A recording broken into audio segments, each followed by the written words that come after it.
Hello everyone, and a very warm welcome to another lesson. In this lesson, I'm going to teach you all about the gerund. What is the gerund? The gerund is a verb. It is a verb form which functions as a noun. It is a verb form which functions as a noun. And it always ends with ing. So if someone asks you, what is the gerund? Then all you have to tell them is that it is a verb form which functions as a noun. And it always ends with ing. So for you to construct a gerund, all you have to do is add ing at the end of any verb. For example, cook becomes cooking. Eat becomes eating. Play becomes playing. However, it is not that simple, because although you have added ing at the end of the verb, you then have to use it correctly so that it functions as a noun. And how do you do that? That is what our lesson is going to be about today. To be able to use the gerund correctly, there are certain rules that we have to follow. And if you understand these rules, then you should never ever have a problem using any verb form as a noun.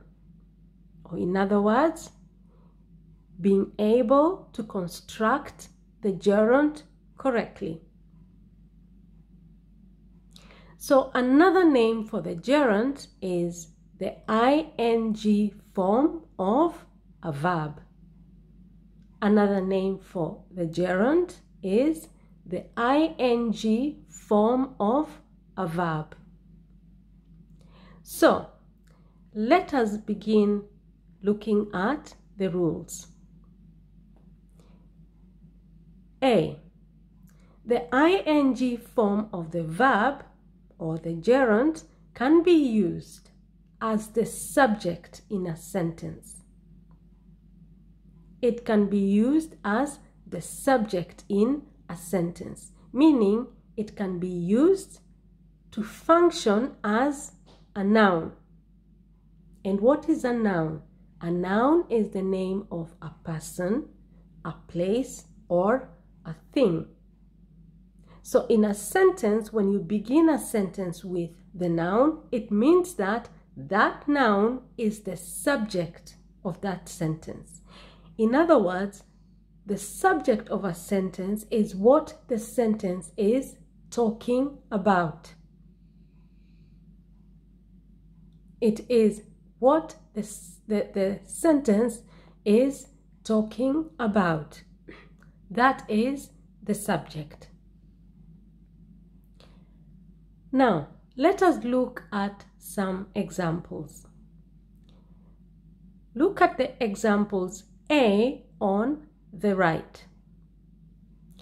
Drinking alcohol is forbidden in school. Drinking alcohol is forbidden in school. So in that sentence, drinking is the subject of the sentence. It is what that sentence is talking about. Drinking. Okay? Drinking is, in that case, it functions as the noun because it is what the sentence is actually talking about. It is talking about drinking. The sentence is not talking about sleeping. It is not talking about eating. It is not talking about fighting. No, it is talking about drinking. So in that case, that gerund functions as a noun. And the same applies to the second example. Example, dancing is fun. Dancing is fun. In that sentence, dancing functions as a noun. And why? Because it is the subject of the sentence. It is what that particular sentence is talking about. Dancing is fun. If someone asks you, for example, after you have said dancing is fun, and they ask you, what are you talking about? Then you would say, I'm talking about dancing. See? So that explains why it is the subject of that particular sentence, because it is what the sentence is actually talking about. It is, in that case, the gerund dancing is functioning as a noun. And obviously, all those verbs, that is drinking and dancing, they end with ing. And when you use the gerund as the subject in a sentence, then it usually comes right at the beginning of the sentence, just like the noun. Okay? If I say, for example, Jack kicked the ball. Jack kicked the ball.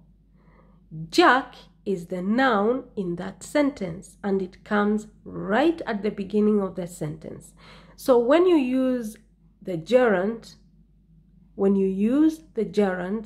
as the subject in a sentence, then it has to come right at the beginning of the sentence. Drinking alcohol is forbidden in school. Dancing is fun. Cooking is fun. Okay? Playing is fun. Sleeping is relaxing. Playing tennis is enjoyable. Jumping around in class is forbidden.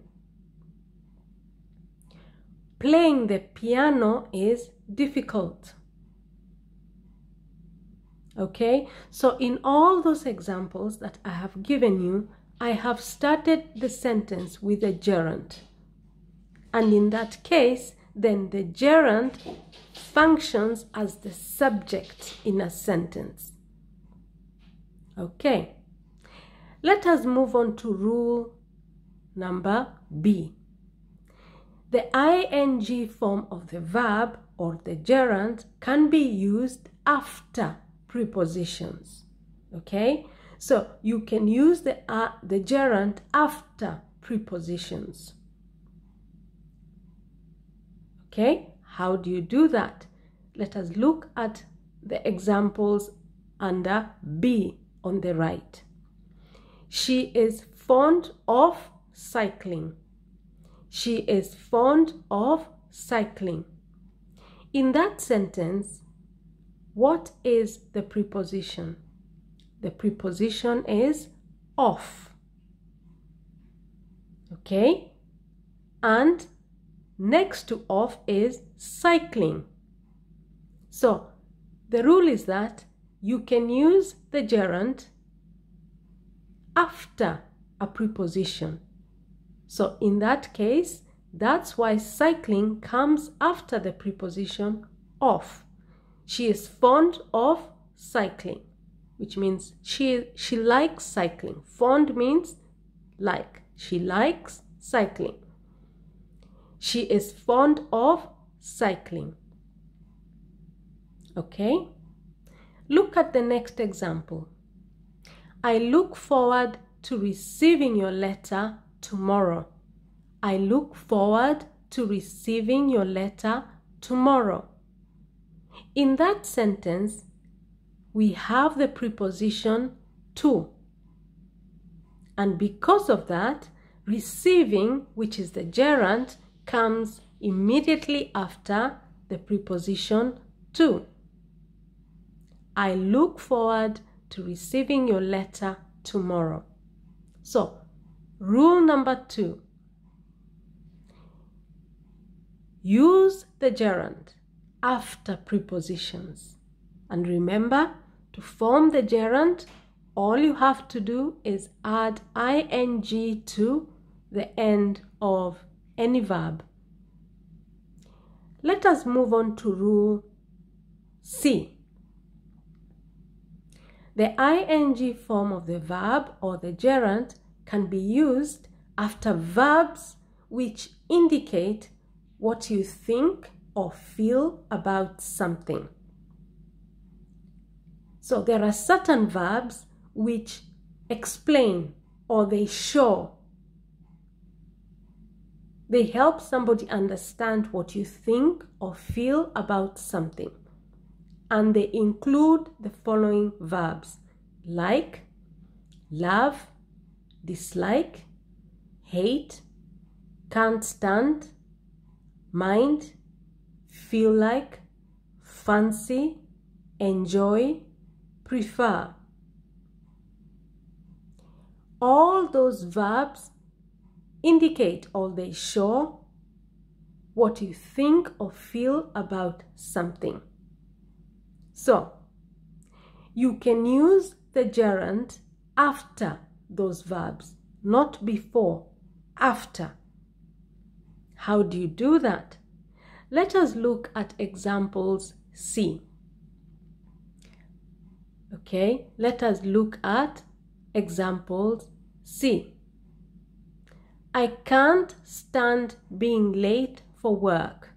I can't stand being late for work.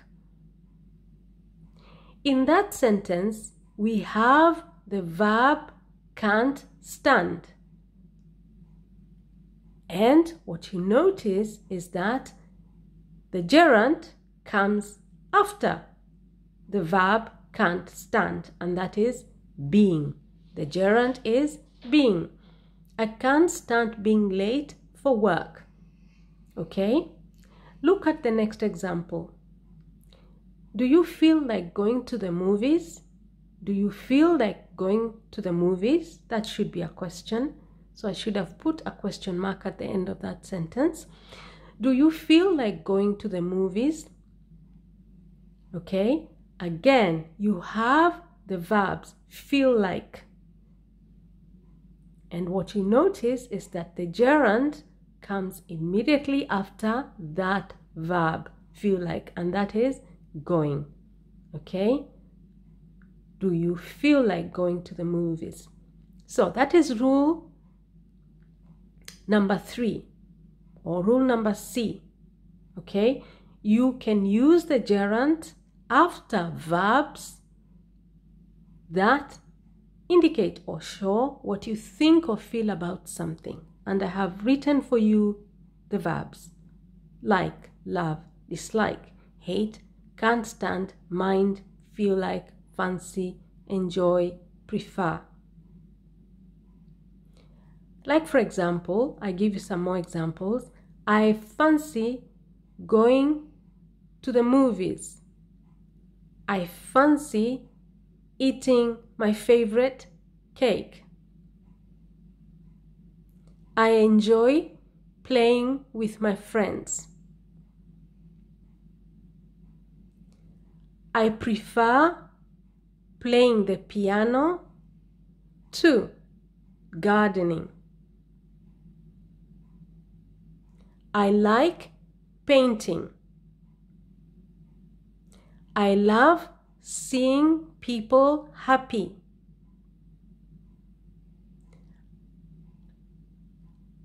She dislikes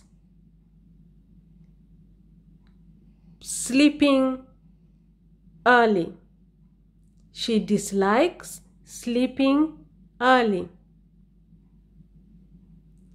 I hate playing in the mud. Okay, so I have given you there some more examples. Okay, now let us move on to the next rule. The ing form of the verb or the gerund can be used after verbs which indicate the beginning, continuation, or end of something. So, use the gerund after verbs which indicate or show the beginning of something, the continuation of something, or the end of something. And the verbs are start, begin, give up, quit, finish, stop, go on, keep on, carry on, continue. Okay? How do you do that? Look at the examples D on the right. Everybody had finished writing. Everybody had finished writing. Now, in that sentence, you have a verb which indicates the end of something, and that is the verb finished. Because of that, you write the gerund after the verb. Okay? Everybody had finished writing. The verb finished indicates or shows the end of something, and therefore you write the gerund after that verb finished. The next example, just carry on doing whatever it was you were doing. Just carry on doing whatever it was you were doing. In that sentence, carry on is a verb which indicates that something is continuing. Okay? And because of that, you put the gerund after that verb carry on. And the gerund in that sentence is doing. Just carry on doing whatever it was you were doing. Let us move on to the next rule. Rule E. The ing form of the verb can be used after the following verbs. So, you can use the gerund after the following verbs. That the verbs are delay, postpone, put off, imagine, consider, avoid, admit, deny, miss, risk, practice, and suggest. So whenever you see those verbs in a sentence, use the gerund after those verbs. Let's see some examples on how to do that. Look at examples E. When his brakes failed, he couldn't avoid crashing into the car in front of him. When his brakes failed, he couldn't avoid crashing into the car in front of him. In that sentence, you have the verb avoid. And because of that, you write the gerund immediately after. Okay? Avoid, then you have the gerund crashing. In the next example, he suggested eating out.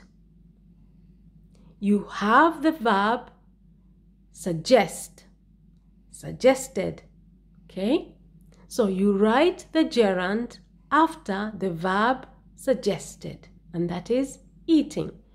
So in rule number E, when you see any of those verbs, delay, postpone, put off, imagine, consider, avoid, admit, deny, miss, risk, practice, suggest. When you see those words in a sentence, when you are expected to change the sentences using a gerund, then remember to put the gerund after the verb. Let us move on to rule number F. The gerund can be used after the following phrases. So, when you see these phrases, you can use the gerund after the phrase. And they include, it's no good, it's no use, can't help, to be busy, to have difficulty, it's worth. How do you do that? Let us look at examples. F on the right. That book isn't worth reading. That book isn't worth reading. You can see the phrase isn't worth, and because of that, you put the gerund after that phrase. Reading. Okay? Let us look at the next example. Mom's busy preparing dinner. You have the word busy in that sentence. Okay? She is busy, to be busy. Mom's busy preparing dinner. So you have the verb, or rather you have the word to be busy, busy. So you put your gerund after that word busy. Okay? Let's move on to the next rule, and that is G. The gerund can be used after the following words: start, begin, continue, like, love, hate, and prefer. Okay? After start, begin, continue, like, love, hate, and prefer. So, after the words start, begin, continue, like, love, hate, and prefer, you can use to plus the verb. Okay? You can use to plus the verb. And in that case, if you use the gerund after those words, or if you use to plus the verb, the meaning is the same. I will explain that rule once more. Now, after the words start, begin, continue, like, love, hate, prefer, you can use the gerund. But also, you can use to plus the verb. And if you choose to do that, the meaning is the same. Let us look at the examples. G. He started running. So, after the verb start, after the word start, you use the gerund, and the gerund in this case is running. But also, you have the choice to say, he started to run. So, in other words, after the verb start, you use to plus the verb. Okay? He started to run. So, in other words, you're saying the same thing. He started running and he started running. He started running and he started to run mean exactly the same. So, in other words, let's say, for example, you have been given an exercise or a test to do, and you have been told to change the sentences into the gerund. Okay? Change the sentences using the gerund. And the sentence was, he started to run. So, to make it, or to use the gerund, then you would write the answer as he started running, because both of those sentences mean the same. So after the word start, you can use the gerund immediately, or you can use to plus the verb. And when you do that, the two sentences mean the same. I will give you another example. She began crying. She began crying. Okay? She began crying. Now, I can also say she began to cry. She began to cry. Both of those two sentences mean the same. In one of them, I have used the gerund. In the other one, I have not. She began crying. That example has a gerund. She began to cry. That sentence does not have the gerund, but both of those two sentences mean exactly the same. Now, look at the next example. I like to sleep early. I like to sleep early. So in that case, that sentence does not have the gerund.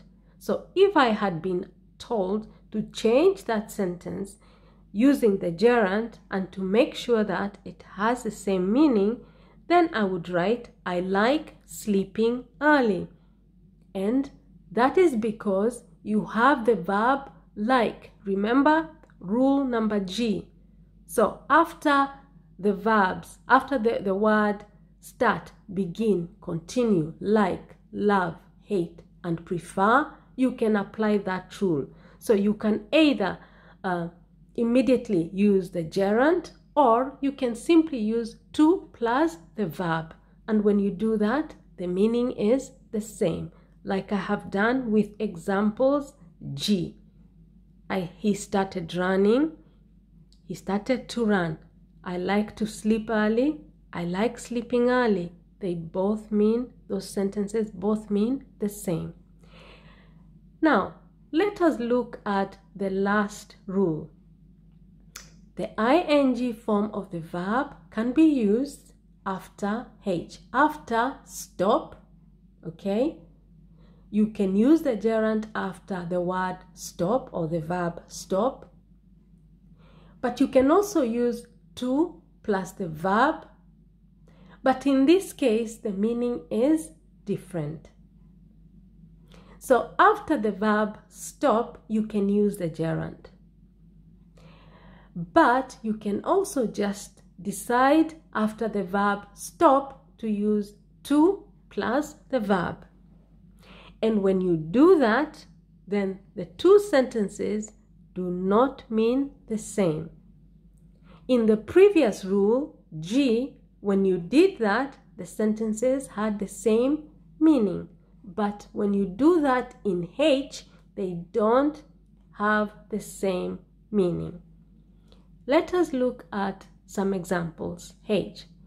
He suddenly stopped talking when the teacher came. He suddenly stopped talking when the teacher came. In that sentence, you have the verb stop, and next to that verb, you write your gerund, which is talking, by simply adding ing to the verb talk. Look at the next example. He suddenly stopped to talk when the teacher came. This time I have added to plus talk after the verb stopped, because I was applying rule number H. But in this case, those two sentences do not mean the same. They have a slightly different meaning. He suddenly stopped talking when the teacher came. He suddenly stopped talking when the teacher came. What that sentence means is that as soon as the teacher stood at the door, he stopped talking. So as soon as he saw the teacher, he stopped talking. Okay? So as soon as the teacher came, as soon as the teacher stood at the door, he stopped talking. But the second sentence means that he continued talking. Okay? He suddenly stopped to talk when the teacher came. So he continued talking when he saw the teacher